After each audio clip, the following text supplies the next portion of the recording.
Vamos a iniciar la semana, como siempre, con la información sobre los precios de los combustibles. El quién es quién en los precios de las gasolinas, del diésel, del gas. Nos va a informar Berenice Romero, que es la encargada de despacho de la Procuraduría Federal del Consumidor. Pero también, en esta ocasión, porque ustedes lo solicitaron, el contador público José Martín Mendoza Hernández, que es director general de la Comisión Federal de Electricidad, en lo que tiene que ver con suministro de servicios básicos, todo lo que es el manejo de tarifas en la Comisión Federal de Electricidad. Martín nos va a informar sobre el comportamiento de los precios de la energía eléctrica, también para que esto quede completamente aclarado. Entonces, vamos con Berenice y luego Martín. Adelante. Buenos días a todas y todos. Voy a presentar quiénes tienen los precios de los combustibles en esta ocasión, a fin de que los consumidores cuenten con una información precisa que les permita identificar las mejores opciones para adquirir combustible. Iniciamos con los precios promedio a nivel nacional de la gasolina y el diésel. En este sentido, al 9 de abril de este año, la gasolina regular registró un precio promedio de 20 pesos con 42 centavos por litro, la premium de 21 pesos con 98 centavos y el diésel de 21 pesos con 44 centavos.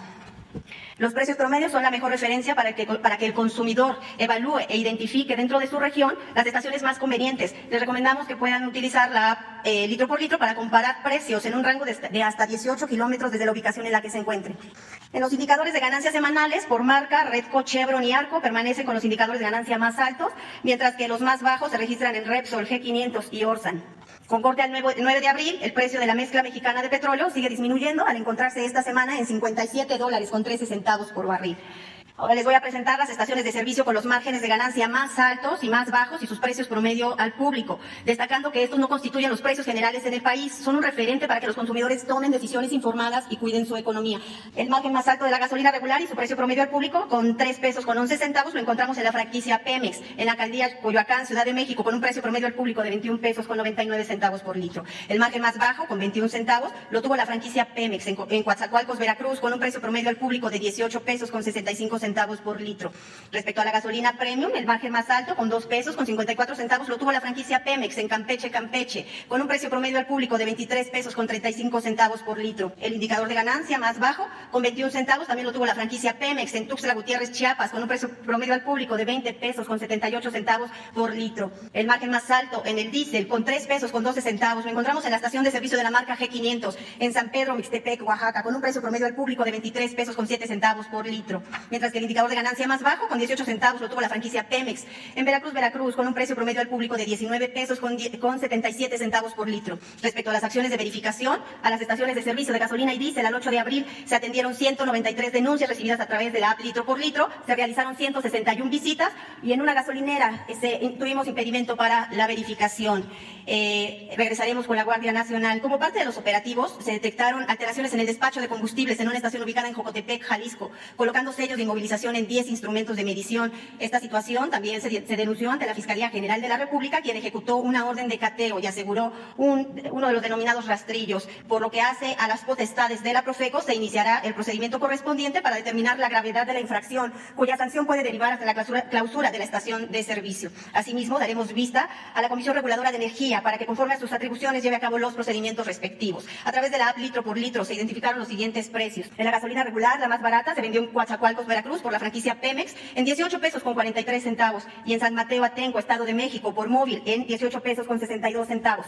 Las más caras ahora se registraron en Imuri, Sonora, con Chevron en 21 pesos con 99 centavos y en Guadalajara, Jalisco, con la franquicia BP en el mismo precio, 21 pesos con 99 centavos.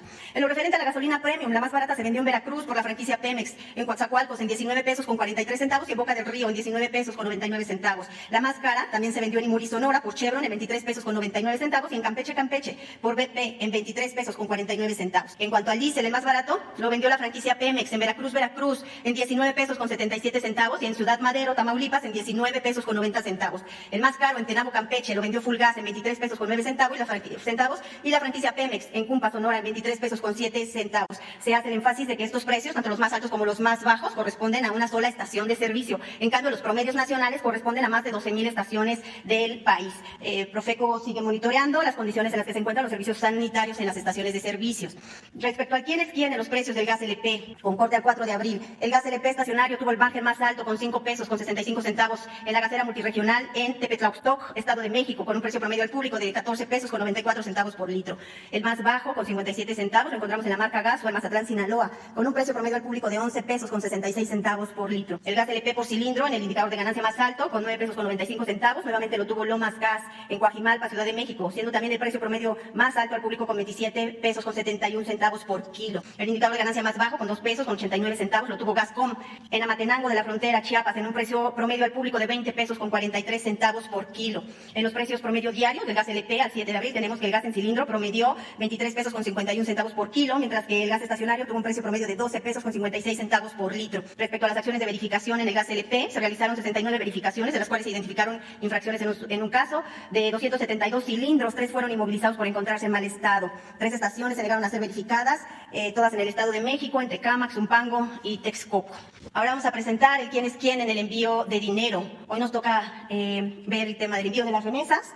En febrero de 2021 se recibieron un total de 3.174 millones de dólares. Aumentó de 41.4% con respecto a 2018, 28.6% con respecto a 2019 y 16.2% con respecto a 2020, con un promedio de 350 dólares por envío en efectivo, precios y tipo de cambio. Al 5 de abril la mejor opción fue Ulink, que pagó 7.087 pesos con 50 centavos a un tipo de cambio promedio de 20 pesos con 25 centavos por dólar sin cobrar comisión. La peor opción fue Sigue, que pagó 6.555 pesos con 19 centavos a un tipo de cambio muy bajo de 19 pesos y una comisión de 4 dólares con 99 centavos.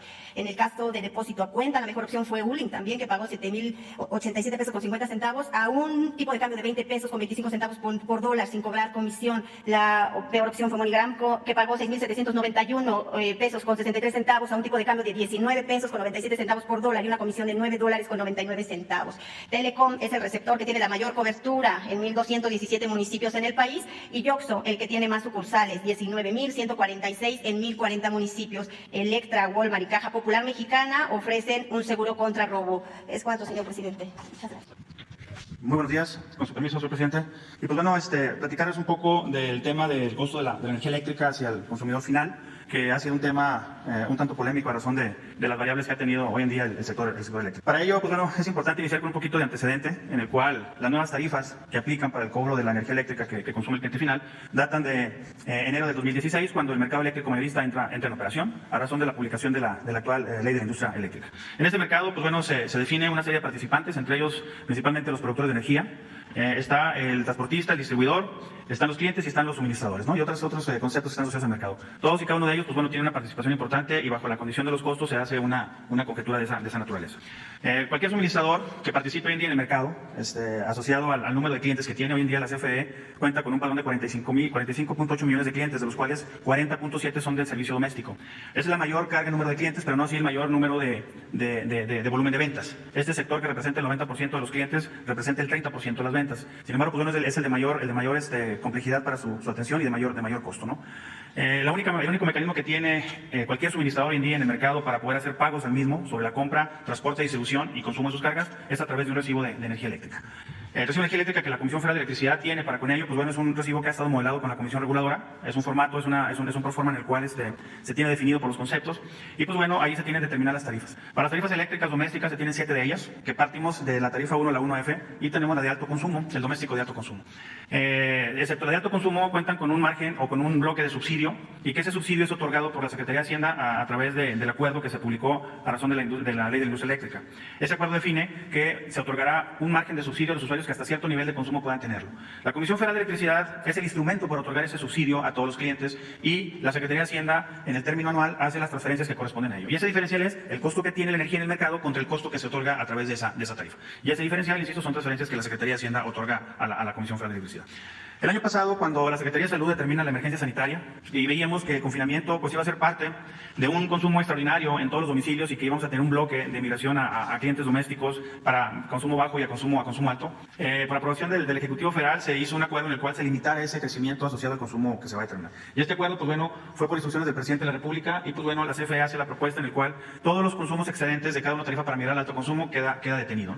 Y pues bueno, quienes bajen ese promedio de consumo, pues bajará en ese sentido. A partir del 18 de abril ningún cliente se ha incrementado en esta tarifa. Actualmente la Comisión Federal cuenta con un padrón de 250,000 clientes en esta tarifa, de 480,000 que teníamos el año pasado, ¿no? Y pues bueno, en ese sentido se está quedando nada más el bloque que ahí sí extrapola mucho el tema del consumo doméstico en ese sector. Los usuarios que ya están en la DAC y que reduzcan su consumo, pues bueno, migrarán a la tarifa ordinaria que corresponda, ¿no? A razón de las condiciones de temperatura o la región en la cual esté aplicando esa tarifa. Los consumos registrados durante la pandemia, y cuando esa concluya, obviamente pues no van a ser modelados para poderlos considerar. Se va a sacar ese periodo y va a seguir su periodo de consumo o su historial de consumo normal. Y el último es, pues bueno, sí hubo una condición de incremento, obviamente porque los clientes que estaban en el rango moderado o excedente, pues con un 20% más de su consumo pudieron experimentar 60% más en el costo. ¿Por qué? Porque se van a un escalón excedente y ese no tiene mayor subsidio. Y en esa proporción, quienes hayan tenido consumos excedentes del 30, 40, 50, pues bueno, pudieron haber experimentado hasta un 100%, pero no asociados a que hayan brincado la tarifa doméstica de alto consumo. Siguen teniendo proporcionalmente el bloque de subsidio que tiene asociada la tarifa en la cual están ellos registrados. Aquí podemos ver en este año cómo la tarifa doméstica y la tarifa de uso general, industrial y de servicios ha estado mitigada. La tarifa doméstica en el acuerdo que se tuvo con Hacienda en diciembre del año pasado fue que se iba a tener un crecimiento anualizado del 3.3%, que fue el mandato del presidente de no crecer más de la inflación.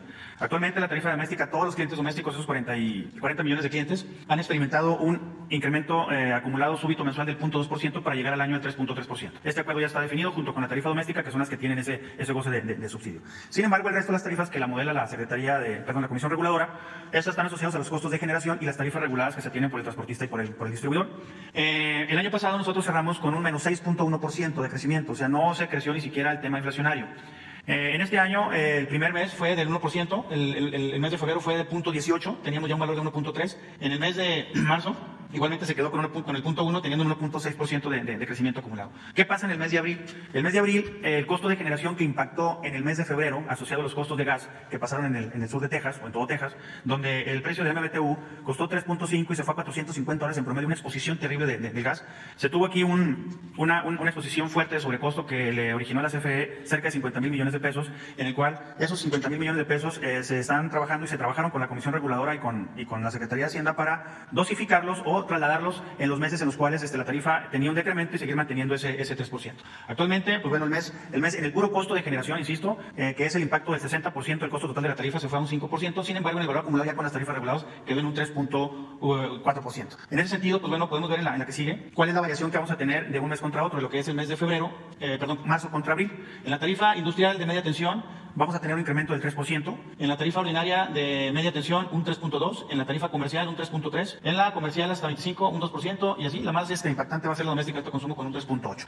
En este segmento fue asociado a que, bueno, pues es cumplir el mandato del presidente, en el cual la tarifa no crezca más de la inflación. Y pues bueno, acabamos en el lapso del tiempo, bajo este mismo parámetro, ese remanente de sobrecosto que tuvo la Comisión Federal asociado a los costos de gas, porque pues bueno, la mayor parte de sus centrales están asociados de generación térmica a este combustible, ¿no? Pasamos a la siguiente, por favor. Aquí podemos ver la variación que tuvo entre abril de 2021 y diciembre de 2018, que es cuando se da ese mandato, y podemos ver que todas las tarifas, salvo la doméstica de alto consumo y la doméstica de bajo, han tenido un incremento asociado al tema inflacionario. Las demás han tenido un decremento, insisto, por el efecto que pasó en el 2020 y el efecto también parcial del 2019. ¿Sigue? Aquí podemos ver en un comparativo en el cual, haciendo el efecto, y no nada más del costo del gas, la tendencia que tiene este comportamiento tarifario en el doméstico contra la tarifa que tiene en promedio Estados Unidos, y podemos ver que la tarifa que se otorga aquí al sector doméstico es un 43% mucho más barata que en Estados Unidos. En el mes de febrero-marzo, en Estados Unidos, en el sur de Texas principalmente, se experimentaron recibos del sector doméstico hasta de 7, 8 mil, 10 mil dólares en promedio por sector, donde tuvo que entrar el gobierno para poder determinar un modelo similar al que se tiene aquí con la Secretaría de Hacienda para otorgar un subsidio adicional a los consumidores de ese sector. Es así como ahorita tenemos modelado y estructurado el tema del crecimiento de la tarifa, en el cual todo este año estamos haciendo un escenario. Si me regresan más al anterior, se me pasó, por favor, al anterior. Y podemos ver que nuestro escenario para este año, del 2021, es tener un impacto en las tarifas de uso general del 1.95, o sea, no vamos a quedar ni en el 3.4, asociado a que esa mitigación de costos lo vamos a tener en la optimización de costos de transmisión, de distribución y del propio suministrador, teniendo nada más el impacto de la tarifa. Entonces, cumpliríamos con ese mandato bajo el escenario que ya está convenido y asociado con la Comisión Reguladora. ¿Eso sería cuánto, señor presidente? Bueno, esto es para aclarar de que se cumple con el compromiso que hicimos de no aumentar en términos reales los precios de las gasolinas, del diésel, del gas y de la luz. Tenemos pendiente el ajuste en el gas. Solamente eso es lo que vamos a resolver pronto. Pero en gasolinas, en diésel, en tarifas eléctricas, no solo hemos cumplido, sino ha habido disminución en términos reales. Esto para aclararlo. Ofrezco pues disculpas, tengo que decirlo, porque hay una campaña de desinformación en contra y tengo que informar a los consumidores, a la gente. Nada más decir eso. Hay una lista que vamos a tomar en cuenta y luego otras preguntas, ¿no? Está Daniela Pastrana. Tengo un par de preguntas pendientes. Una es, hace unos días el Tribunal Máximo de Alemania condenó a una empresa que fabrica armas a pagar 3.000 millones de euros y a condenar a dos de sus directivos por el tráfico de armas a México, por la venta ilegal. Esa fue la condena. Es un juicio de 11 años que se hizo por una venta que le hizo de 2.000 fusiles a la Sedena entre 2006 y 2009. Y esos fusiles se fueron a Chiapas, a Chihuahua, a Guerrero y a Jalisco. Y en las leyes de Alemania está prohibido, esa es como la ilegalidad que ellos identificaron, está prohibido exportar armas cuando se sospecha que puede haber una violación a derechos humanos. En este caso, lo que surgió en el juicio, que tiene 11 años, es que hubo 30 de esas armas fueron usadas en Iguala el 26 de septiembre de 2014.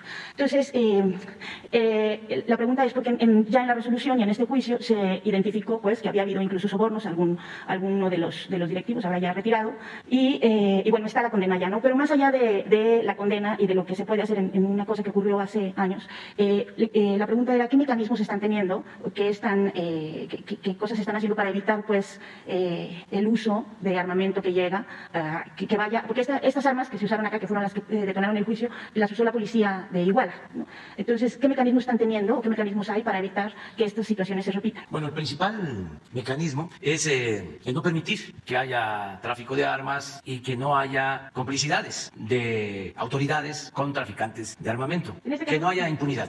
En este caso fue una transacción legal, o sea, sí se vendió, pero aquí no se permitió, no sé si usted está como ubicado. Sí, ya se trató, ¿no?, ese tema aquí, hace como un año. Sí, exactamente. Y entonces, pero ahorita acaba de salir el resultado y los condenaron, pues. Entonces, la pregunta mucho de los colegas de allá era, bueno, en México, ¿qué están haciendo o qué se va a hacer?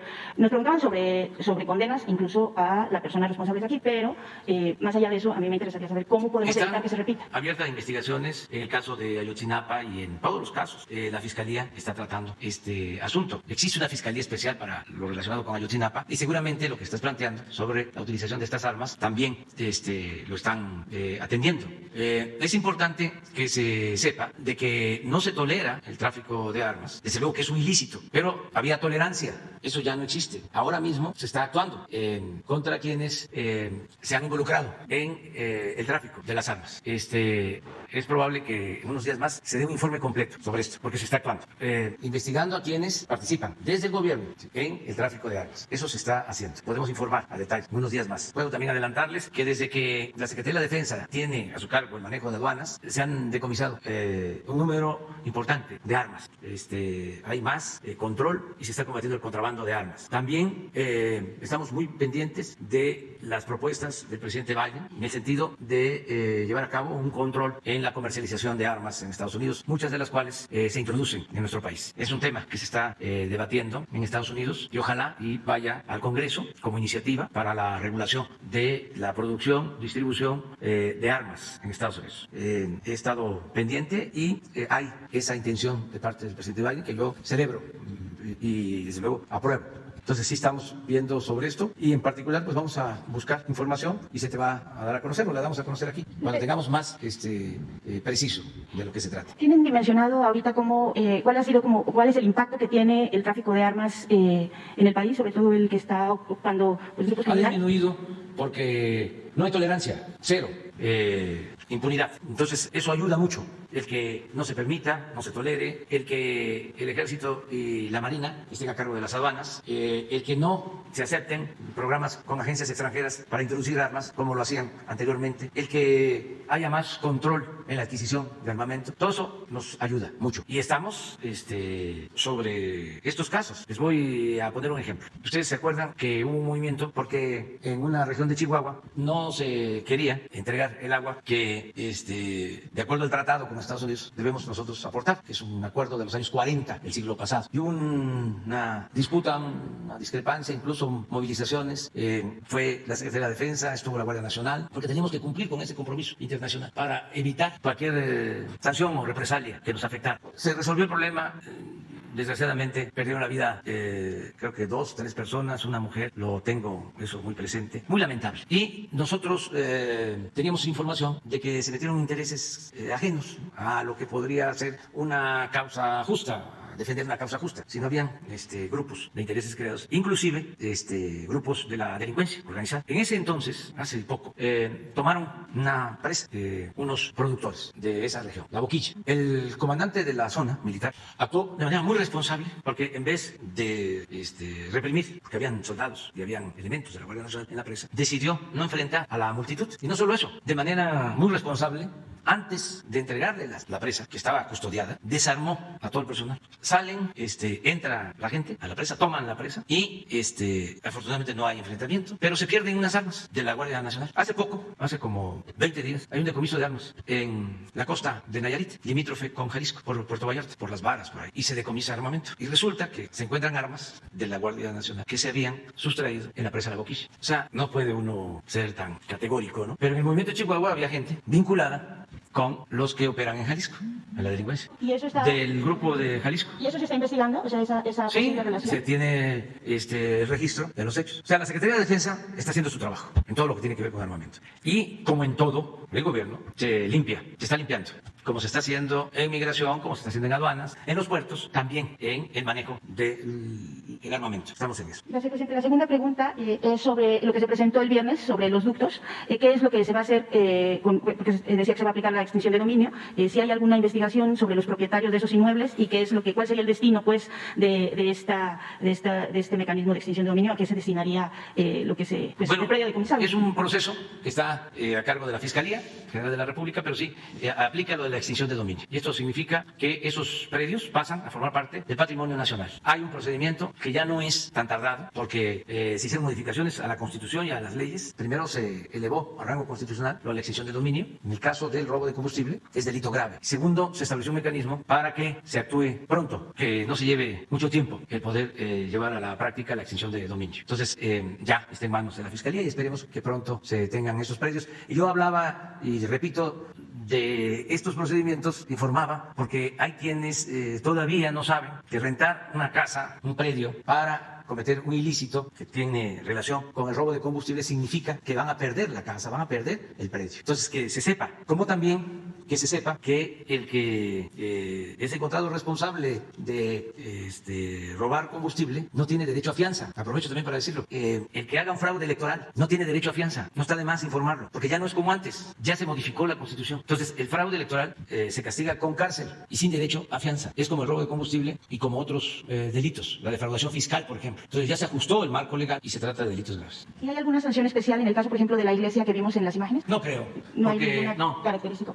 No creo que sea. Es que muchas veces, en este caso, si es un ducto subterráneo, la gente ni sabe. Muchas veces que hay pues un túnel en las calles, que pasan las casas, trabajan abajo. Pero eso corresponde investigarlo y sancionarlo a la Fiscalía. Gracias, presidente. Ya solo recordarle que está pendiente el informe que nos iban a dar sobre el caso del señor Raúl III, el de la ejecución extrajudicial y desaparición, que está aquí haciendo el plantón que está en plantón en el Zócalo, que nos han dicho que nos iban a dar un informe. Lo podemos hacer ahora. Le pido a Jesús que les entregue el informe de cómo va la investigación. Sí. También está a cargo de la Fiscalía, pero sí les informamos por lo que corresponde a nosotros. Sabemos que ya también entró en contacto ahí el subsecretario Encinas con él, pero sí quisiéramos saber cómo va la investigación. De acuerdo. Gracias. Alejandro Alemán. Buenos días, señor presidente. Alejandro Alemán, diario Plaza Juárez. Aprovechando ahorita el planteamiento de la actualización de las tarifas al índice inflacionario, le quisiera preguntar cuál es la propuesta del Ejecutivo en relación al mercado eléctrico, porque si bien durante la reforma pasada la idea era crear un mercado e introducir como nuevos agentes a los que ahora llaman que crean energías limpias a través de la luz solar y el aire, ¿cuál es la propuesta que entonces se está proponiendo ahorita para generar ese mercado, para apoyar ese mercado? Ya vimos que fue muy desventajoso los términos en los que se planteó, porque bueno, con el interés de que las nuevas empresas tuvieran ganancias, pues es que se les dijo que se iba a comprar primero la electricidad que ellos generaran. Y bueno, ya nos explicaron también toda la serie de situaciones condiciones que se les dieron de ventaja y que, bueno, yo quisiera saber, y es lo que estoy preguntando, cuál es la propuesta, cómo se va a poder armonizar este interés de que se cree un mercado, que es lo que es el objetivo que se está esperando. Y una segunda pregunta, si me lo permite, gracias. Bueno, primero comentar que si se fortalece la Comisión Federal de Electricidad, no vamos a tener problemas de abasto de energía, porque se engañó a la gente. Para entregar el mercado de la industria eléctrica, se dijo que podíamos quedarnos sin energía, cuando no era cierto, porque la Comisión Federal de Electricidad tenía capacidad para producir toda la energía que se necesitaba. Tan es así que si se permite subir la energía que producen todas las plantas de la Comisión Federal de Electricidad, el día de hoy, a pesar del abandono intencionado durante mucho tiempo de estas plantas, que fueron cerradas, subutilizadas, que querían que se convirtieran en chatarra, para dejar el mercado por completo a las empresas particulares, sobre todo extranjeras, si el día de hoy utilizamos toda la infraestructura de la Comisión Federal de Electricidad, estaríamos casi al 100% de la energía que necesitamos. ¿Qué fue lo que hicieron? Pues entregaron el mercado y limitaron a la Comisión Federal de Electricidad. La querían eliminar para que el mercado se privatizara por completo. Entonces, de ahí los contratos que entregaron, leoninos, para favorecer a las particulares, todo un negocio, toda una concepción de negocio, como si a los servidores públicos solo nos importaran los negocios privados, como si la función nuestra fuese velar por los intereses privados y no por el bien público. A los servidores, a los funcionarios, solo se deben de interesar los negocios públicos. Y sí nos interesan los negocios privados en función del bien público. Pero aquí fue al revés. La Comisión Federal de Electricidad tenía un trato como el que le daban a Iberdrola. A Pemex le dieron un trato como si se tratara de Shell. Entonces, ¿qué es lo que estamos haciendo? Con dos iniciativas de ley que fueron aprobadas, una de la industria eléctrica y otra sobre hidrocarburos, pues es poniendo orden, es buscando que esos contratos se ajusten a la realidad, que no tenga que pagar más energía o tarifa más alta un consumidor doméstico de clase popular, de clase media, que lo que pagan las grandes corporaciones económicas o financieras. Eso es una gran injusticia, eso es una gran distorsión. Entonces, ¿qué se está haciendo ahora? Porque esa es tu pregunta. Pues estamos hablando con todos, vamos a revisar contratos, ajustarlos y que sigan haciendo negocios, pero con ganancias razonables, no con una desproporción en utilidades. Un poco lo que hicimos con los gasoductos y lo que estamos haciendo con los reclusorios. No estamos cancelando los contratos. En el caso de los reclusorios ya se está por llegar a un acuerdo, nos tienen que hacer un descuento del 15 al 20%. Pero imagínense, si pagamos 16,000 millones por los reclusorios y nos ahorramos 15, 20, pues estamos liberando más de 2,000 millones de pesos. Eso es lo que estamos haciendo. ¿Para qué? Al final, en el caso de la industria eléctrica, para que podamos mantener abajo de la inflación las tarifas, los precios de la energía eléctrica. Es nuestro compromiso. Entonces, es justo lo que estamos llevando a cabo. No se está impidiendo que los particulares participen en el mercado eléctrico. Es ordenar la participación de los particulares en el mercado eléctrico y establecer reglas muy claras que nos convienen a todos. Yo les diría que hasta las mismas empresas buscan eso. Y muchos ya están acercándose a la Comisión Federal de Electricidad a llegar a acuerdos. Hay otros que ni siquiera es por razones económicas, sino por razones políticas, pues se van al pleito, ¿no? Con los jueces, con el Poder Judicial, y hablan de acusarnos en Washington y de ir a tribunales internacionales, pero eso es otra cosa. Los verdaderos empresarios, no los traficantes de influencia, corruptos, ellos quieren llegar a acuerdos. Y están las puertas abiertas y se está avanzando en ese sentido. Entonces, si se trata de desmontar estos planteamientos, habrá que recordar que cuando se planteó la reforma eléctrica, primero se dijo que era necesario que el que contaminara pagara, y de ahí salió todo el tema de los bonos verdes. Y luego vino el siguiente planteamiento, que había que usar energías renovables. Y la Comisión Federal de Electricidad no ha entrado a las energías renovables, les dejó ese espacio a los privados y ahora tiene que convivir con ellos. Entonces, ahí sí como que, entonces sí hay un interés de formar un mercado, sí hay un interés de que ellos participen. Lo que yo no sé si les va a ser atractivo a ellos participar cuando no tienen las condiciones tan ventajosas como las que les ofreció México hace 10, 15 años. Pero sí están aceptando, porque ya entienden que es una situación distinta. Ya no se trata de robar, se trata de hacer negocios lícitos, con ganancias razonables. ¿Entonces la Comisión no va a entrar a energías limpias? Sí, y además se lo impidieron, porque les dieron a las particulares todas las concesiones. No se considera energía limpia lo que se produce en las hidroeléctricas de la Comisión Federal de Electricidad. ¿Y cómo no va a ser energía limpia la energía que se produce en las presas? Bueno, dicen que la flora que se forma sobre las presas libera dióxido de carbono y que eso genera efecto invernadero. No sé. Esos son cuentos. O sea, es lo más limpio y lo más barato. Nada más que tenían paradas las hidroeléctricas. ¿Y saben para qué las utilizaban? Para respaldo de la energía eólica, fundamentalmente, y de la energía solar. Entonces, como no siempre hay aire suficiente o sol, entonces en los contratos se establecía que había que pagar tarifas elevadas por producir energías limpias, pero no siempre se producía de energía limpia, no siempre se generaba energía limpia, y entonces tiene que entrar a respaldar esa baja de producción de energía de las eólicas, las hidroeléctricas, porque además una planta de generación de energía, para que inicie su producción, que inicie a producir energía, energía lleva tiempo. Las hidroeléctricas en una hora sí, entran turbinas a producir energía. Y eso no se consideraba como costo. Eso se cargaba a la Comisión. Se carga a la Comisión Federal de Electricidad. ¿Para qué? Para que las empresas que tienen la energía eólica, los ventiladores en distintas partes del país, se asocien con grandes cadenas comerciales y reciban energía subsidiada, más barata, que la que recibe cualquier ciudadano, cualquier familia de México. Eso es lo que ya no se va a permitir. Entonces, para cerrar, señor presidente, ¿quiere decir que el gobierno de México mantiene la propuesta de la transición energética? Sí, además no estamos cancelando contratos. Lo que pasa es que hay mucha voracidad, no tienen llenadera. En el caso del petróleo, ya nada más, pues que no haya especulación y que no haya contrabando en la comercialización o distribución de las gasolinas. Es lo único que estamos regulando. De la llamada reforma energética. Se mantienen los contratos que se suscribieron, contratos llenos de falsedades, de que se iban a producir millones de barriles, que iba a llegar inversión extranjera, que iba a bajar el costo de los combustibles. Nada de eso sucedió. De todas maneras, no nos metimos con eso, porque como no les dio tiempo de entregar todo, con lo que le dejaron a la nación, que solo entregaron el 20% del territorio con petróleo del país, el 20% del 80% le quedó a la nación porque no les dio tiempo, porque sonó la alarma, sonó la campana y dijimos basta, y ya se detuvo eso. Entonces, no tenemos necesidad. Imagínense si cancelamos los contratos, 110 contratos, tenemos todos los elementos legales para cancelarlos. Sencillamente no invirtieron, no han invertido. Hablaban de que iban a estar extrayendo para estos tiempos pues más de 1 millón de barriles diarios. ¿Saben cuánto están extrayendo? 20,000 barriles diarios. Entonces, hay motivos para decir, no cumpliste. ¿Para qué nos vamos a meter en eso? Imagínense los gritos, la bulla. Si así nos están acusando, en Washington quieren los intelectuales orgánicos que venga a llamarme la atención el presidente Biden. Imagínense si decimos, están incumpliendo los contratos y se cancela. Lo mismo en el caso de la industria eléctrica. No es cancelar los contratos, es nada más saber, vamos a ordenar las cosas. ¿Por qué dejas el despacho de las plantas de la Comisión Federal de Electricidad a lo último? Si la Comisión Federal de Electricidad es una empresa pública que no tiene propósitos de lucro, es una empresa de la nación, de los mexicanos, y que además ahora tiene una misión fundamental, que no aumente el precio de la luz.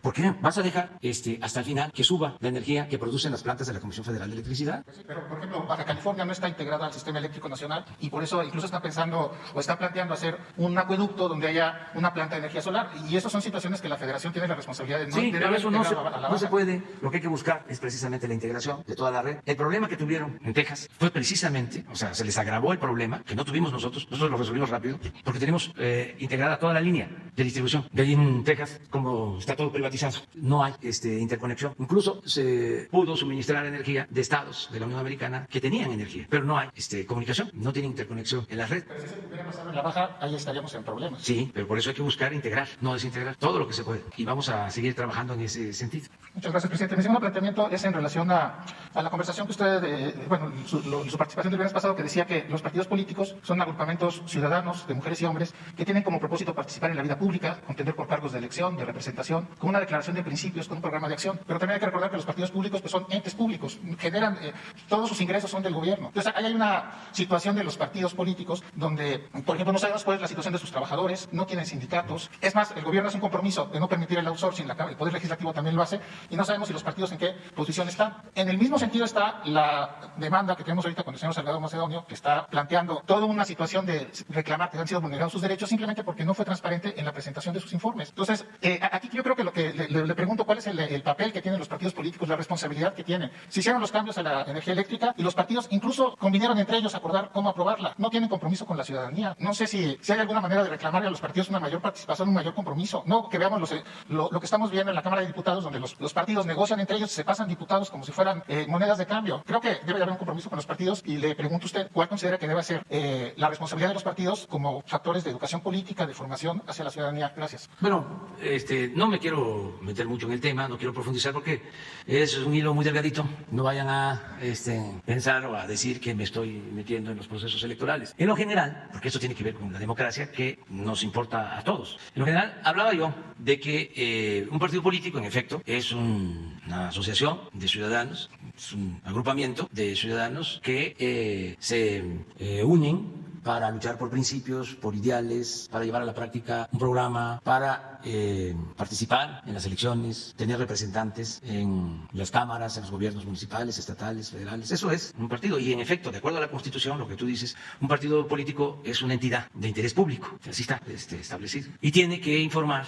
Y desde luego no pueden actuar fuera de la ley y tampoco simular, porque antes existía también en la Constitución el que participaran los ciudadanos y se organizaran en partidos políticos, pero en la Constitución no se hablaba del fraude electoral. No hay ninguna ley que diga que está permitido robar, y sin embargo se hacía, porque la Constitución se respetaba en la forma y se violaba en el fondo, desde los tiempos de Porfirio Díaz, que yo creo que es el padre de la simulación política, así como Salinas es el padre de la desigualdad moderna. Porfirio fue el que creó todo el sistema político sustentado en la simulación, en hacer las cosas con leyes no escritas. Se informaba de acuerdo a la Constitución, se hacían elecciones de acuerdo a la Constitución, se elegía a diputados, a senadores, a gobernadores, pero de antemano ya se sabía quiénes iban a quedar, porque él era el gran elector. Entonces, toda esa simulación se trasladó después de la Revolución. No pudo la Revolución, a pesar de que fue un movimiento de fondo, no pudo acabar con eso. Entonces, eso todavía existe. Entonces, un partido tiene que cumplir con lo que está establecido en la ley, en forma y fondo. Yo a lo que me refería, para no meterme en polémica, es de que, independientemente de que existen partidos formales, hay partidos informales o grupos de presión que en realidad funcionan como partidos. Ya hablaba yo de la influencia de algunos medios de información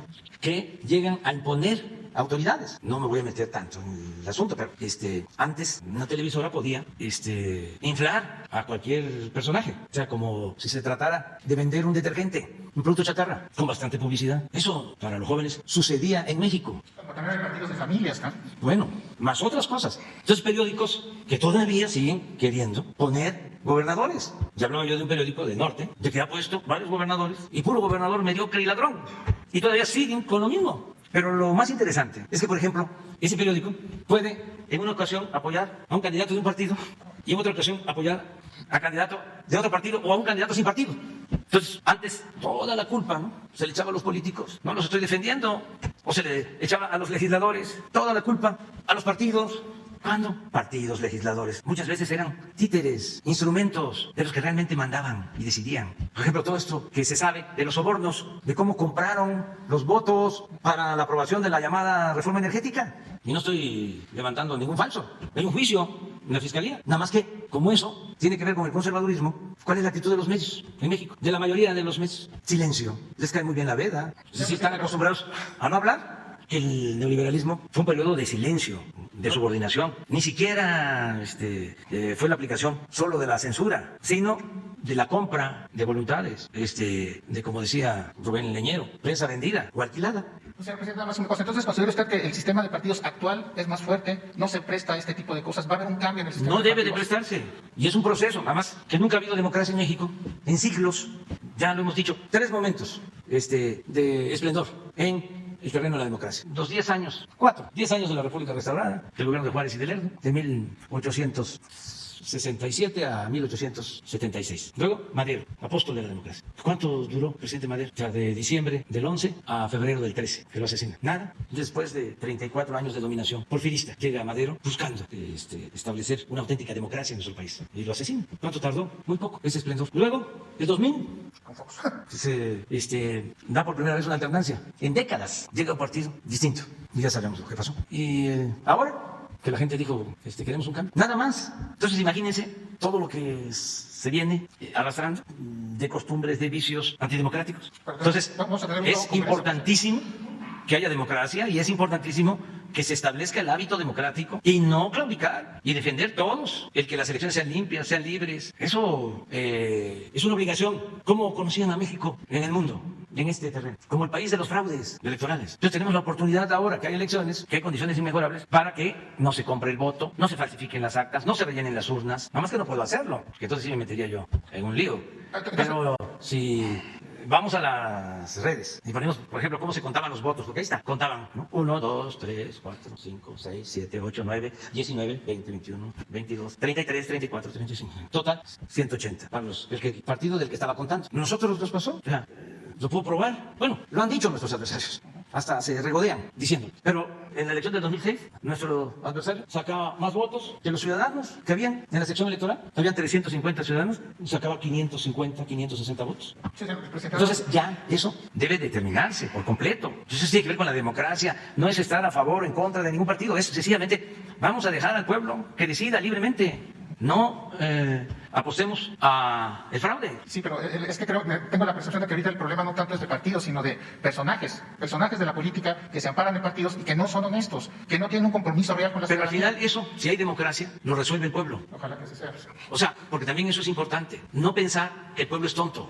Repito, tonto es el que piensa que el pueblo es tonto. La gente está muy consciente. En mi caso, mi experiencia, ¿quién me ha sacado a flote siempre? El pueblo. El pueblo es mucha pieza. El conservadurismo desprecia al pueblo. No le tiene confianza al pueblo. Lo ve como una multitud manipulable, como objetos, no como sujetos. Creen que son ciudadanos imaginarios, que no existen, que ellos pueden decidir, ellos son los grandes electores. Pues de ahí vienen las campañas de publicidad, todo esto que fue surgiendo, ¿no?, en la modernidad, entre comillas, de los expertos en publicidad, en manejo de medios, para manipular y pensar que con eso iban a mantenerse eternamente en el poder. Pues en el 18 eso no sirvió para nada y no va a servir para nada hacia adelante, porque el pueblo nuestro, el pueblo mexicano, está muy consciente. Entonces, en el supuesto de que se postule un mal candidato, una mal candidata, bueno, ¿qué ciudadano no es el que va a decidir? No hay que tenerle miedo al pueblo, hay que respetar al pueblo.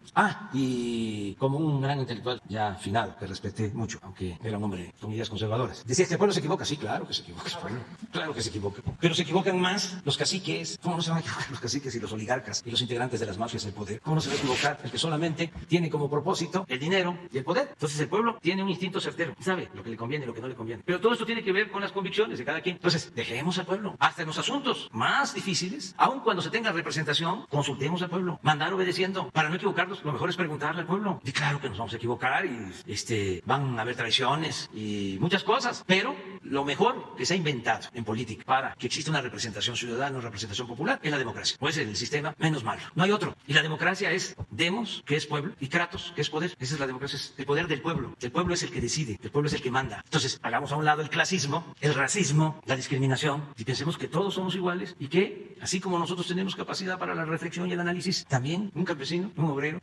una trabajadora doméstica, un comerciante, un maestro, todos, de todas las clases sociales, tienen la misma capacidad para imaginar, crear y decidir sobre lo que conviene. Muy bien, vamos con Erika. Buenos días, presidente. Buenos días a todos. Erika Ramírez, de la revista Contralínea. Presidente, en la periferia de las 6 refinerías que hay en el país, se edificaron hace tiempo colonias para dotar de vivienda a miles de trabajadores. Y esto con el propósito de beneficiarlos y de que también estuvieran cerca de sus centros de trabajo para acudir a él ante cualquier emergencia o contingencia que hubiera en las refinerías. Sin embargo, la Dirección Corporativa de Administración de Pemex, a cargo de Marcos Herrería, decidió que todo aquel petrolero que ocupe estas viviendas debería pagar una renta. Por este motivo, los empleados decidieron abandonar las viviendas y se fueron a vivir a sus casas familiares. Estas casas, estas habitaciones, han sido saqueadas y vandalizadas. ¿No representa esto un daño patrimonial para Pemex y para la seguridad? ¿No es un perjuicio para la seguridad de las instalaciones petroleras? Sí, hay que ver cómo está el asunto. No es un problema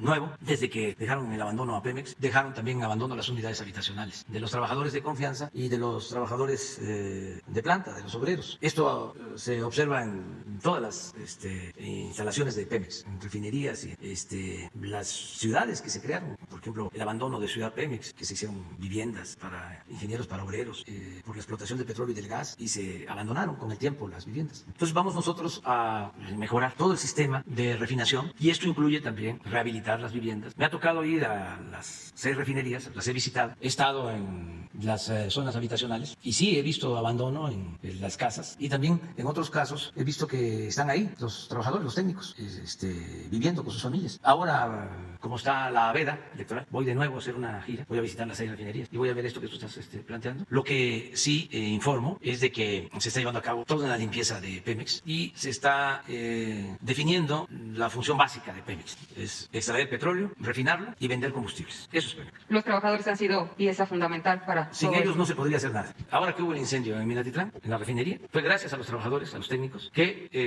no tuvieron daños mayores, sobre todo que no se perdieran vidas, porque hubieron trabajadores, uno en particular, en especial, que cerró válvulas arriesgando su vida. Los trabajadores petroleros nos están ayudando mucho, como los trabajadores de la industria eléctrica, todos los obreros de México, y nosotros no les vamos a fallar. Por eso lo de las viviendas, lo vamos a ver, pero no podemos afectarlos, al contrario, ayudarlos en todo. Gracias, presidente. En otro tema, el viernes se presentó la información que tiene que ver con el abuso de 2 menores en uno de los centros de Rosy Orozco de la organización Unidos contra la Trata.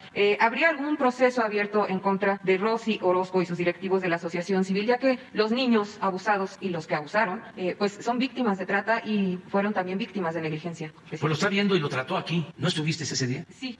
¿No te dio oportunidad de preguntar? Exacto. Sí. Vamos a pedir que la licenciada Olga Sánchez Cordero te informe a ti sobre eso, porque yo les pedí tanto a la licenciada Olga Sánchez Cordero como a Rosicela Rodríguez, secretaria de Seguridad Pública y Protección Ciudadana, que atendieran este asunto y tienen toda la información. Entonces, a través de Jesús, ahora mismo decimos cuál es la situación legal sobre esto. Y ya para finalizar, presidente, en el contexto de plan de protección a los candidatos, nos gustaría saber con qué tipo de protección se va a brindar a los contendientes para este 6 de junio y si el Centro Nacional de Inteligencia ya tiene alertas sobre posibles candidatos con posibles nexos con el crimen organizado. Bueno, la protección es a todos, no es a un partido o a candidatos de un partido, es a todos los candidatos. Ya se explicó aquí, ya hay candidatos que están siendo protegidos. Se definió con los gobiernos estatales de que candidatos a presidentes municipales, a diputados locales, sean protegidos por las autoridades locales y se está trabajando de manera coordinada. Y en lo que corresponde a candidatos a diputados federales, candidatos a gobernadores, la protección es del gobierno federal, en particular de la Guardia Nacional. Y ya hay candidatos que están recibiendo protección, que tienen protección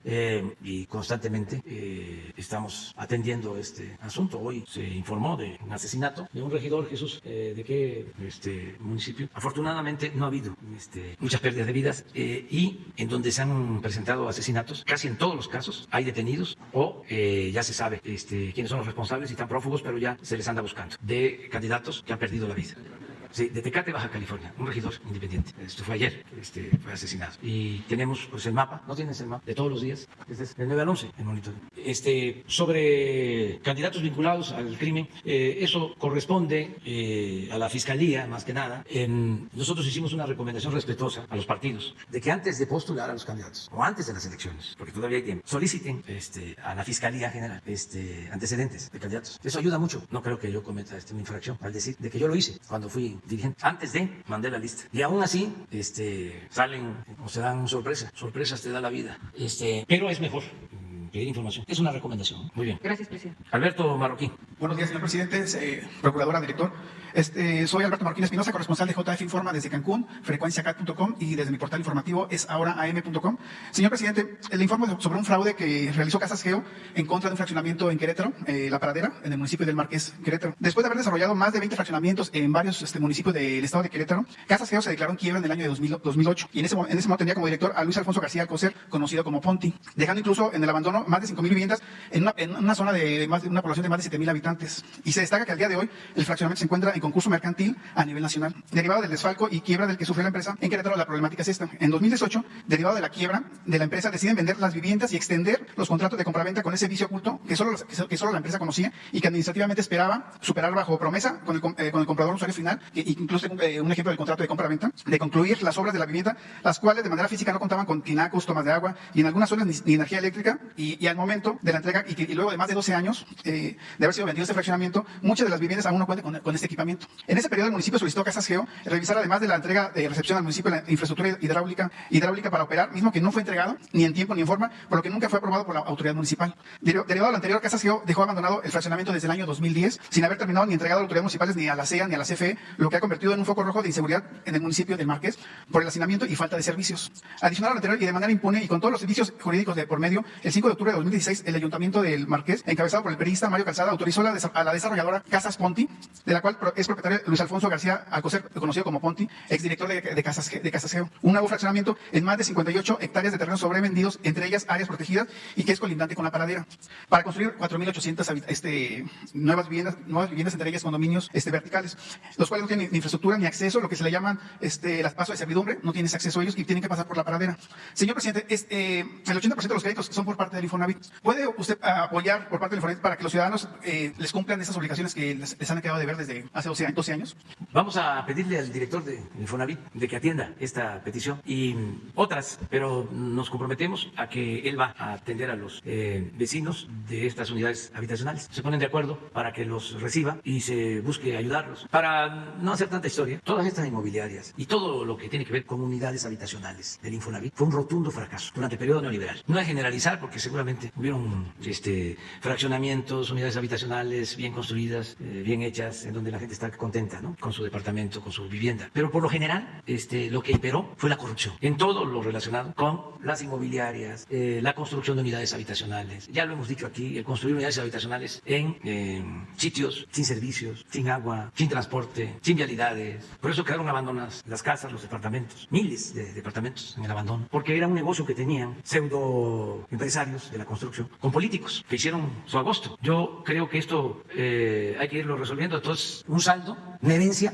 de corrupción en este aspecto, como en salud, como en educación. Aquí nos pasaríamos todo el día hablando de eso. Entonces hay que enderezar entuertos, hay que corregir lo que se pueda y sobre todo aplicar nuevas políticas. Ya no seguir con lo de las unidades habitacionales, ya buscar más, darle la responsabilidad a la gente, que no se le condicione su crédito a que tenga que vivir en una unidad habitacional de una inmobiliaria como esta o como cualquier otra, sino que reciban su dinero, su crédito y que ellos libremente actúen y compren el terreno, lleguen a su casa. Si no les alcanza, pues que empiecen con 2 habitaciones, un baño, y ahí vayan poco a poco, como se han hecho las casas en México, como las ha hecho el pueblo. Y les va a rendir muchísimo más el crédito, les va a alcanzar. Ahora que estuve en Puebla, lo voy a decir, porque sería ya absurdo que yo no informara, con el programa, nada más para que se valore la importancia de que no haya intermediación, de que no haya coyotes, de que no haya organizaciones supuestamente sociales de la sociedad civil o no gubernamentales, y desde luego sin intermediación gubernamental.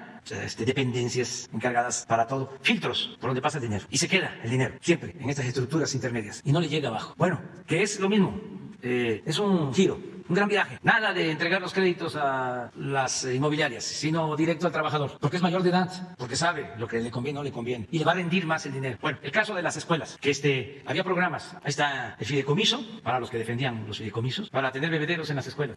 Todo un fracaso, pero no solo eso, corrupción. Nunca hicieron los bebederos, se robaron el dinero. Ahora decidimos entregar de manera directa a la sociedad de padres de familia lo que les corresponde para el mantenimiento de las escuelas. No voy a decir el número porque entonces sí, pero muchas escuelas están recibiendo así recursos. Pero lo que voy es de que las escuelas más pequeñas reciben 150,000 pesos al año. Bueno, me platican de un caso donde la comunidad se organiza y llevan la piedra a lomo de burro hasta lo más apartado, hasta el cerro, toda la comunidad. Allá quiebran la piedra y la hacen grava. Y con los 150,000 pesos hacen el aula y hacen los baños y hasta una terraza para que se jueguen los niños. Otra experiencia importantísima, porque estamos cuidando de que se disperse el recurso y que pronto, y aprovecho aquí para decir, vayan al banco y saquen su dinero, porque hay un comité de madres, de padres de familia. Por lo general son madres de familia, las del comité. Ya saben cuánto les corresponde, se les avisa y tardan en ir al banco. Y a nosotros no nos gusta que tarden, porque ese dinero se jinetea, para decirlo con mucha claridad. Está ahí sentado y suda.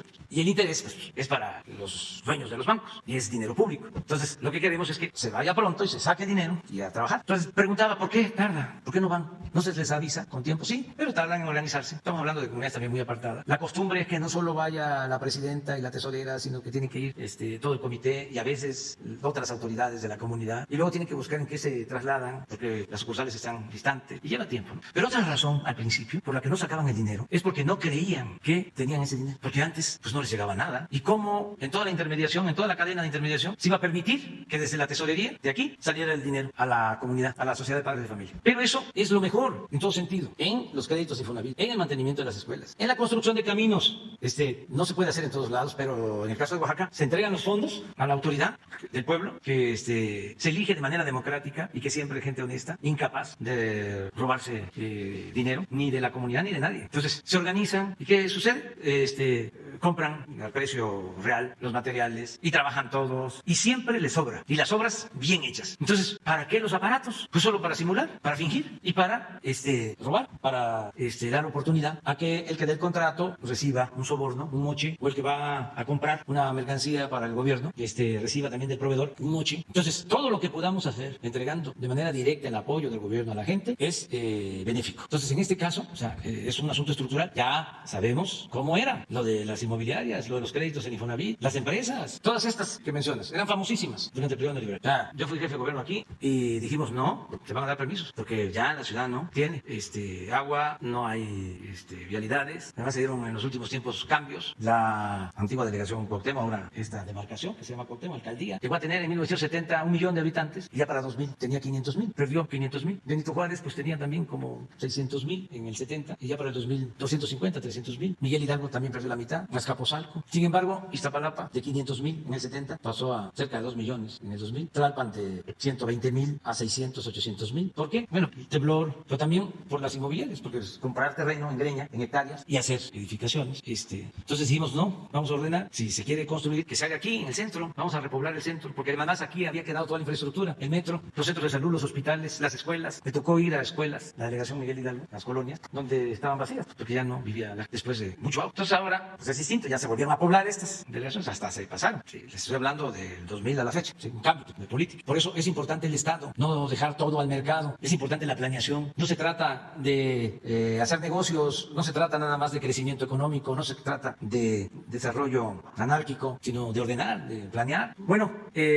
mientras estuvimos nosotros, aquí había esa política. Y como no había manga ancha, se fueron al Estado de México. Y un abrir y cerrar de ojos construyeron miles de departamentos. Por ejemplo, Iztapaluca creció muchísimo. Por cierto, ayer pasé y estoy viendo que ya quieren también construir unidades habitacionales, o ya están construyendo unidades habitacionales en otra zona, muchas. Llamo la atención ahí para que vean eso, porque de dónde va a salir el agua, hay escasez de agua y de infraestructura. Entonces, se requiere un cambio, decía yo, drástico en la política de desarrollo urbano, y el secretario de Desarrollo Urbano, Román Meyer, va a atender tu petición, en el caso de Querétaro. Gracias, señor presidente. En el municipio de Tulum, en Quintana Roo, han acaparado los reflectores a nivel nacional y mundial en las últimas semanas por el caso de brutalidad policíaca en contra de la señora Victoria Salazar, mujer salvadoreña, que fue la que perdió la vida. Y volvió a ocurrir otro caso similar la semana pasada, y ahora la situación ha provocado que la Secretaría de Seguridad Pública del Estado tome el control absoluto de Tulum, y los elementos de esta municipalidad los han llevado a Chetumal para capacitarlos por 6 meses, o por varios meses, dice varios meses.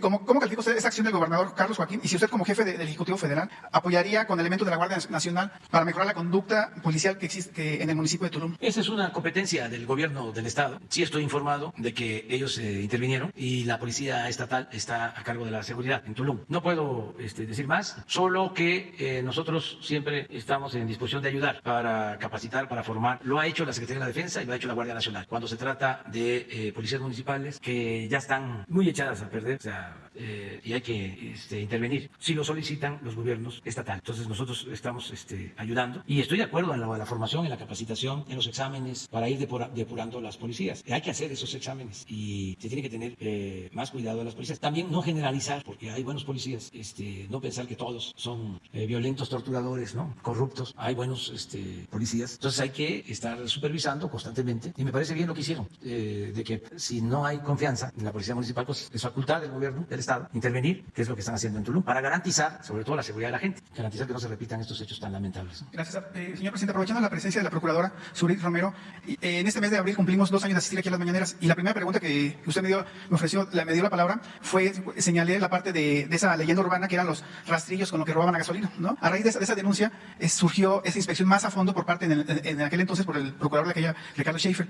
Entonces, a los 15 días de que esa denuncia que realizamos aquí con usted, se encontramos el primer rastrillo en la historia de ese acto delictivo de las gasolineras, no todas, pero algunas. Y me gustaría si nos podría informar la procuradora en otro momento que usted indique cómo va ese avance legal contra todas esas gasolineras que se les encontró ese rastrillo o ese aparato con el que roban la gasolina. Pues está siguiendo un procedimiento, ¿no?, legal, y ya se tomó el acuerdo de que donde se descubran estos rastrillos famosos, que son mecanismos para robarle al consumidor que compra la gasolina, se va a proceder para cancelar el permiso al dueño de la gasolinera. Eso es lo que se está viendo. Desde luego lo tiene que ver la CRE, que es un organismo autónomo, pero nuestra propuesta es esa. Por lo mismo, porque hasta mancha la imagen de todos los gasolineros, y la mayoría de los gasolineros se han portado bien. No son todos delincuentes en potencia. No se puede calificarlos a tabla rasa. ¿Sí? Hay gente muy buena que nos ayuda, que tiene una ganancia razonable. Eso también lo estamos analizando, porque aun cuando no hay un control de precio o un precio fijo, si está en el mercado, sí hay un precio máximo y un precio mínimo. Y hoy Berenice nos explicaba, creo que el precio máximo de utilidad o la ganancia, ¿no?, de un distribuidor es 6. Hasta el 6%. A ver, aprovechamos también. Gracias, presidente. Sí, estamos revisando efectivamente el margen de utilidad principalmente de los proveedores que aquí mostramos para que el consumidor pueda identificar dentro de este mercado competitivo que hay una multiplicidad de oferentes, cuál es el proveedor que le da un mejor servicio a un más bajo precio. Estamos identificando proveedores que por litro le ganan arriba del 14% al precio, tienen un indicador de ganancia superior a este, y recordemos que este es un mercado de volumen, en donde el mercado de ganancia es bajo. Entonces, estamos encontrando estas prácticas abusivas, ya lo estamos estudiando y vamos a informar y empoderar a los consumidores para que no le compren a estos proveedores. Por eso es importante que utilicen la aplicación que tenemos del app litro por litro. Ahí pueden identificar cuáles son los proveedores que están teniendo un margen de utilidad más bajo, alrededor del 2%, y no comprarle al que está ganando un 14% o más allá por litro.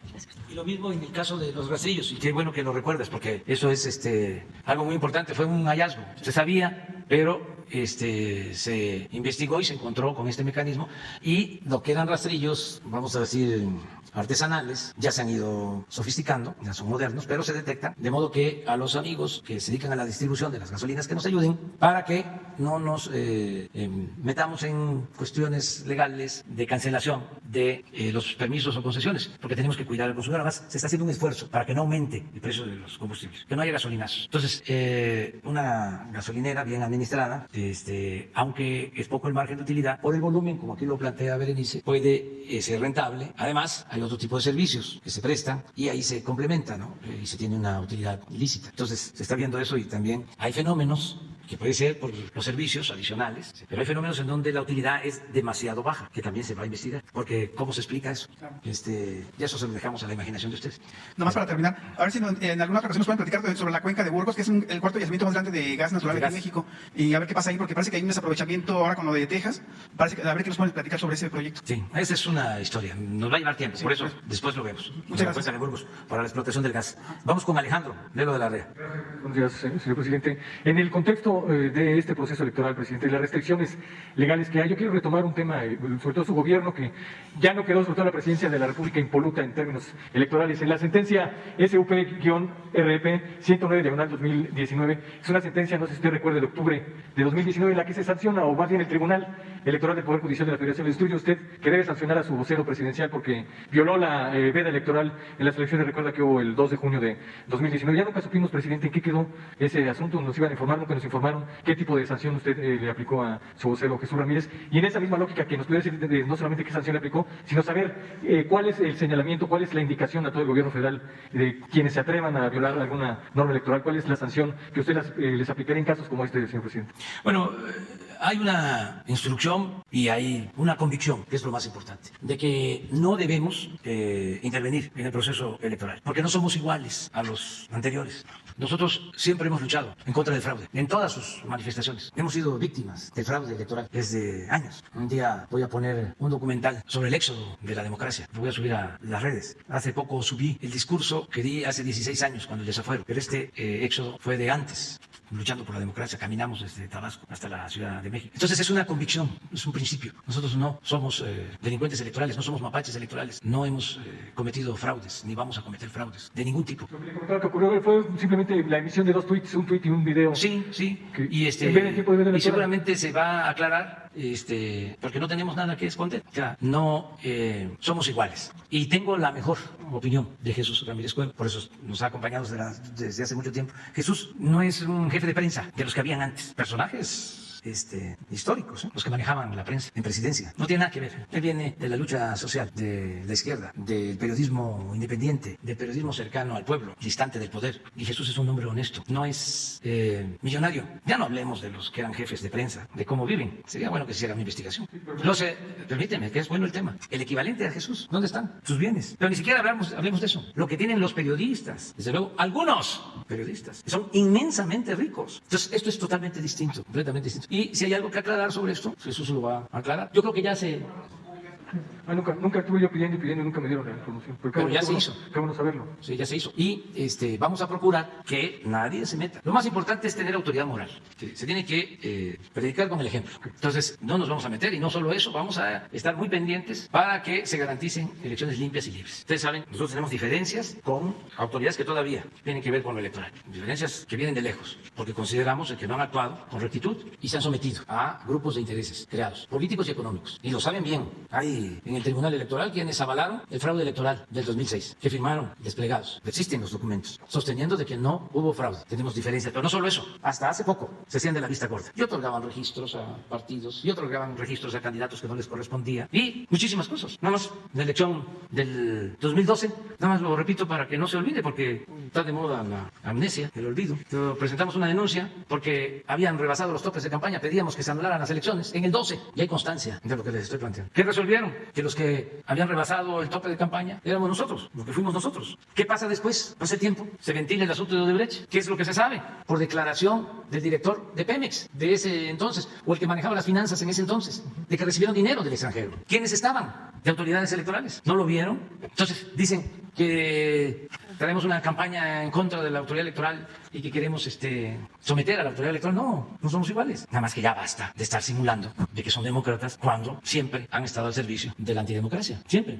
Pero bueno, nosotros tenemos, y no es un asunto legal, es un asunto de convicción. Debemos de dejar establecida la democracia, el hábito democrático. Eso es parte del proceso de transformación. Sin eso, quedaría cojo el proyecto. Por eso nos importa mucho que las elecciones sean libres y sean limpias. Y no hay ningún problema si nuestros opositores ganan. Ningún problema habría, si el pueblo así lo decide, que si ganan nuestros opositores y tienen mayoría en el Congreso, nos van a quitar el presupuesto. No está tan fácil, no es así. Que van a quitar los programas sociales porque es populismo, porque es paternalismo. No está tan fácil. Nada más les recuerdo de que el Ejecutivo tiene facultad de veto. Cuando fui jefe de gobierno, 2 partidos, la misma historia. Me impusieron, que eran mayoría, de que el programa de apoyo a adultos mayores solo se entregara, según ellos, a los pobres. O sea, focalizado, como todas las políticas que les recomendaba el Fondo Monetario Internacional y el Banco Mundial. Y dije, no, esto es universal, esto es distinto. Porque no solo se le está dando el apoyo al adulto mayor por la pobreza, es un apoyo que al mismo tiempo es un reconocimiento por su aportación al desarrollo del país, por todo lo que han hecho durante la vida. Y eso les da un merecimiento para vivir con un poco de holgura en el último tramo de su existencia. Es un concepto distinto. Como tenían mayoría en la Cámara, me impusieron de que nada más fuese a un grupo y no universal. Veté el presupuesto. Lo estoy recordando para que no estén pensando que me voy a quedar con los brazos cruzados. Y es legal, ¿eh? No es nada fuera de la ley. Pero creo que a nivel federal no se puede porque es un decreto unicameral. Era que la Asamblea Legislativa se podía, pero entiendo que a nivel federal no, porque es decreto unicameral. No, hay procedimientos legales. Hay procedimientos legales. ¿En qué terminó? En aquel entonces, en que se convencieron. Porque si no se aprueba el presupuesto, si hay diferencias, se puede aplicar el presupuesto anterior. En tanto, se resuelve el fondo. Entonces, no es un asunto que sea de vida o muerte. Es parte de la democracia. Y nosotros, pues no podemos hacer un fraude electoral para tener mayoría en el Congreso. Eso nunca lo haríamos. Nosotros vamos a respetar lo que la gente decida. Eso sí, hay 2 políticas claras, 2 proyectos de nación, distintos y contrapuestos. Eso es clarísimo. Hay quienes no quieren al pueblo. Y nosotros le tenemos amor al pueblo. Aunque no les guste y aunque me critiquen, hay diferencias. Entonces, no somos clasistas, no somos racistas, no discriminamos, somos humanistas. No nos interesa el dinero, no nos mueve la ambición al dinero. También lo he dicho muchas veces y lo repito, no todo el que tiene es malvado. Hay quienes han hecho su dinero con trabajo y conformidad con la ley y merecen respeto. Nosotros estamos en contra de la riqueza mala vida, contra la corrupción, porque eso es lo que ha dado al traste con todo, eso es lo que tiene en crisis a nuestro país. Y por eso estamos enfrentando la corrupción, para sacar al país de la crisis. Esa es nuestra lucha, ese es nuestro credo, esa es nuestra convicción. Entonces vamos a trabajar así. Presidente, muy rápido, ayer usted dijo que va para atrás la historia oficial, sobre todo la que se refiere a la neoliberal. Bueno, viene cambios, viene un nuevo libro de texto, nuevo contenido para historia, entiendo que también se recupera la ética y el civismo. Se critica mucho que esto se hizo en una semana, que fueron al vapor estos nuevos libros. ¿Qué es lo que quitaría de estos libros de texto? ¿Y qué viene nuevo? Sobre todo porque hay quienes critican o piensan que va a venir un aleccionamiento para los chicos, ya pegarlos a una ideología de la cuarta transformación. ¿Qué van a quitar y qué van a poner, presidente? Por ejemplo, hubo fraude en 1988, no hubo fraude, en la matanza en el 68, hubo fraude en 2006. Ese tipo de temas van a estar incluidos, presidente. Sí, se puede ser claros en los principios, preceptos básicos para ser buenos ciudadanos. Eso es lo que se va a procurar, que contengan los libros. Al conservadurismo nunca le ha parecido esto. No es de ahora, desde los años 40, desde el principio de los años 40. No les gustó para nada la política educativa de General Cárdenas y echaron a andar toda una política distinta. Y luego, con el gobierno del presidente López Mateos, que fue el creador de los libros de texto, se oponían a los libros de texto, abiertamente. Habían hasta manifestaciones, nada más que yo no puedo ahora tratar más el asunto. Entonces, ahora que hablamos de que vamos a mejorar los contenidos educativos, políticos lo mismo, ya los estoy viendo. Necesitamos volver al civismo, volver a la ética, volver a la filosofía, volver a la historia. Es que, ¿qué caracterizó, entre otras cosas, al periodo neoliberal? Pues el individualismo, el aspiracionismo, el triunfar sin escrúpulos morales, del que no tranza, no avanza. Entonces, tiene que haber fraternidad, se tiene que insistir en que solo podemos ser felices si somos buenos, solo siendo buenos podemos ser felices. Y el amor al prójimo, y preceptos que son universales, que no tienen solo que ver con las doctrinas o las corrientes religiosas, que vienen desde los griegos. Humanismo, tronco común para que si se llega a ser astronauta, científico, experto en la medicina, en cualquier rama, se tenga siempre una base humanista, para siempre estar pensando en los demás, siempre estar pensando en la sociedad. ¿Qué querían? Por ejemplo, que nos olvidáramos de la historia. Estaba de moda lo del fin de la historia. ¿Para qué meterse a recordar a Hidalgo, y a Morelos, y a Juárez, y a Madero, y a Villa, y a Zapata, y a General Lázaro Cárdenas? No, eso no. Al contrario. Hasta financiaban películas para demeritar a nuestros héroes. Entonces, nosotros tenemos que regresar a la historia, que es la maestra de la vida, y al civismo y a la ética. Y si se van a modificar los contenidos, ¿cómo vamos a estar nosotros impartiendo clases, enseñando con libros de periodo neoliberal? ¿Algún ejemplo que nos pueda dar, presidente, de algo que ya está definido que se va a modificar? No, hay un equipo muy bueno que está trabajando en eso. Y no hay nada de extremismos, porque eso no ayuda. Los extremistas no aportan. Es conocimiento sobre valores, fortalecimiento de valores culturales, morales, espirituales. Eso es. Claro que se van a inconformar, pues sí, pero tenemos que seguir fortaleciendo la revolución de las conciencias. Lo único que va a quedar, y no van a poder quitar, no van a poder borrar, es todo lo que vaya al pensamiento, a la conciencia, todo lo que logremos de cambio de mentalidad. No, además lo pueden destruir, pero eso no. Entonces, por ejemplo, el que se pueda tener derecho a la información, que la gente siempre esté pidiendo informes de los gobernantes, que informen. Antes no se informaba. Entonces, todas esas cosas pues van a quedar. Va a ser muy difícil que en el futuro ya no se informe, que se regrese al boletín, a lo que dicen los noticieros de radio, los noticieros de televisión, lo que dice la prensa, nada más. No, tiene que haber información plural y acceso a la información. Una de las cosas que tenemos pendiente y que ahora vamos a revisar es lo del Internet para todos, porque tenemos el compromiso de comunicar a todo el país con Internet. Eso va a ser una revolución. Cuando en todo México haya Internet, ¿cómo van a manipular? Ya no, se les fue el control. Entonces, sí vamos a seguir viéndolo en los libros y vamos a seguir informando. Y además transparente, porque cuando se tengan ya los proyectos, aquí los vamos a presentar. Pero no se hicieron al vapor, como dicen, en una semana. ¿Cuánto tiempo llevan trabajando? ¿Mande? ¿Cuánto tiempo llevan trabajando en esto? Se formó una comisión desde hace como año y medio.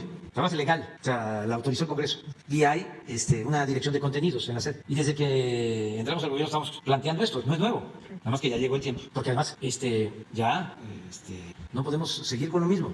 Imagínense si se demostró que es un fracaso el modelo neoliberal, un rotundo fracaso. Solo que pensemos lo contrario. Pero si se demostró que es un rotundo fracaso, que solo sirvió para favorecer a una minoría que se hizo inmensamente rica, como nunca en la historia del mundo, que ese fue el objetivo principal del modelo neoliberal, y empobreció al pueblo, a todos los pueblos del mundo, y se profundizaron las desigualdades, ¿cómo vamos a seguir con eso? ¿Vamos a seguir reforzando ese modelo, ese estilo de vida? No. ¿No se corre el riesgo, presidente, de que los libros queden como una historia maniqueísta? Es decir, que todo lo malo es lo neoliberal y todo lo bueno. Libros... ¿O va a haber posiciones intermedias que no sea maniqueísta, que sea algo intermedio también? Somos libres. O sea, yo recomendaría de que lo mejor sería que siguiéramos leyendo lo que nos gusta. Todos hay que seguir leyendo. Existen las brigadas de lectura. Estamos editando libros de todos los autores y podemos estar leyendo literatura, historia, filosofía, todo libremente. Pues la enseñanza, como tiene que ver con lo público, pues parte de principios científicos en la ciencia social, en las ciencias naturales, y a partir de ahí se educa. Pero no es lo único, o sea, no es una verdad absoluta. Siempre vamos a tener posibilidad de leer lo que nos guste. Muy bien, ya, pues después nos regañan de que nos pasamos de tiempo. Hasta a mí me regañan porque les dicen que ya es tiempo del desayuno. Nos vemos mañana. Mañana hablamos, mañana. Incluso va a estar aquí Marcelo Ebrard.